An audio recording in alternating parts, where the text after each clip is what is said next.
jou woorde aan my was, dat niemand jou ooit sal lief kan hê nie. En ek kon dit nie glo nie. Want as ek na myself kyk, is ek net so lief jou soos die eerste dag. So hoe kon jy dit glo?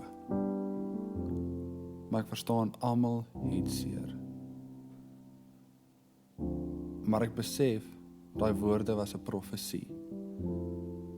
'n Profesie wat jy uitgespreek het oor my. En 'n profesie wat jy moes vervul. En jy het.